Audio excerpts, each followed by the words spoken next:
What are the chances that both men return to Orlando next season?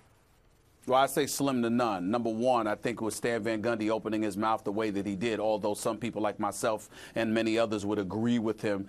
It wasn't necessarily following proper protocol, and when you look at the fact that he was so annoyed and so disgusted with the organization and the position that all of him and his coaching staff and all the players had to be put in because of this fiasco, I don't think you can expect to see Stan Van Gundy back. If you recall, when he went off a few weeks ago basically saying that Dwight Howard wanted to be fired, not only did he dime out the organization by revealing that they had told him that that's what Dwight Howard felt, but also Stan Van Gundy did so while the CEO, Alex Martin, according to my sources, and he was on a cruise. I mean, literally, he wasn't even with the team. He was on a cruise somewhere, if you can believe that.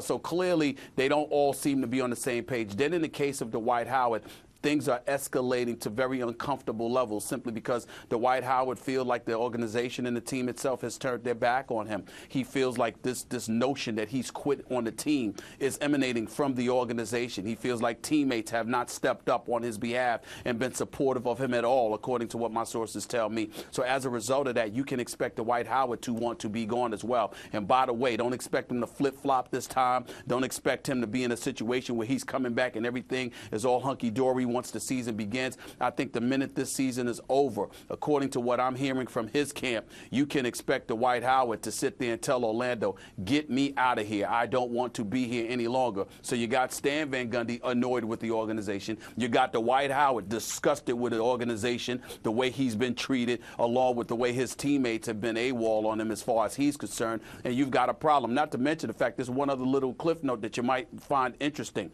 When he had to have his back surgery or whatever, they were talking about giving him a flight on AirTran or something like that. I mean, this is the kind of stuff that I've been told in the last 24 hours in terms of how they've treated him. He feels like, as a superstar, he's been treated like a scrub, and he's got a problem with it, and he's going to let it be known once the season ends. Of course, his behavior leading up to a couple of weeks ago certainly questionable on his end, too. Now, word is... Very immature, no doubt about it. He's got to grow up and be manly about it, stick to your decisions, no doubt about that. He knows that now.